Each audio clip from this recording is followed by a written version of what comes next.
I would say there's the main character is a Grim Reaper type of person who facilitates the transition of like humans who have died and where they go in their afterlife, but they have to play a series of games that decides if they get to go to like heaven or hell, or if they get to come back, something like that. I watched this one several years ago, but I never forgot it, and the score is out of this world. Yeah, so it says the Quintessence Bar hosts games between the recently deceased that determine the fate of their souls, and this one only has 12 episodes, so it's a really easy watch.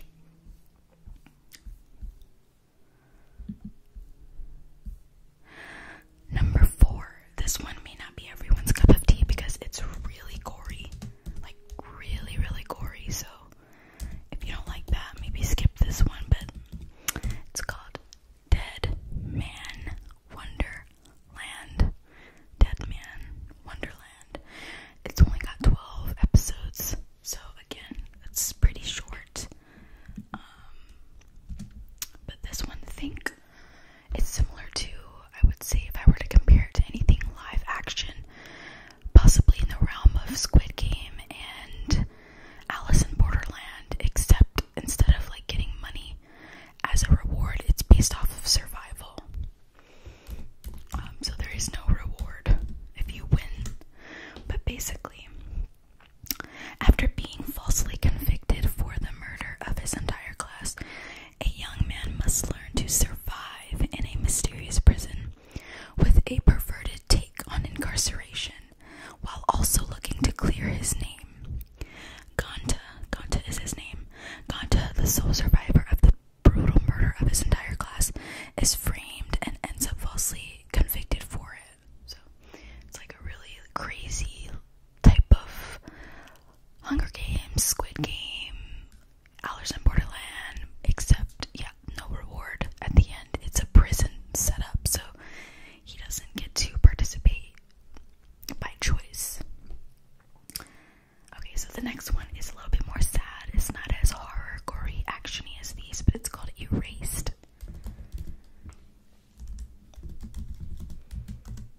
This one, I watched it one time. I'm pretty sure I remember crying. It came out, I think, in like 2016 or something. Very melancholy, very sad, very dark. Erased follows the story of Satoru Fujinama, who is a 29-year-old aspiring manga artist with the ability to travel backwards in time to prevent terrible things from happening.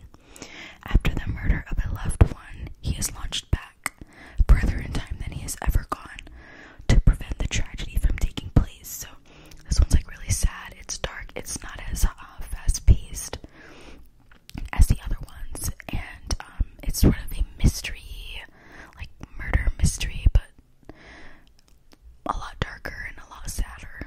So definitely check out Erased. I think you can watch it. It might be on Netflix. A lot of these, some of these are on Netflix, some of them are on Hulu, some of them are on HBO Max. You just have to, and then of course you can just get Crunchyroll or any of the other similar websites where you can watch animes for free. Okay, so number 6. This one is a little bit of an outlier compared to the others. It's called Your Name, and it's a sad romance movie. So it's animated. It's an anime film, but it's not, it doesn't have episodes or anything. It's just a full-length movie, and it is romantic, but not in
It's on Crunchyroll.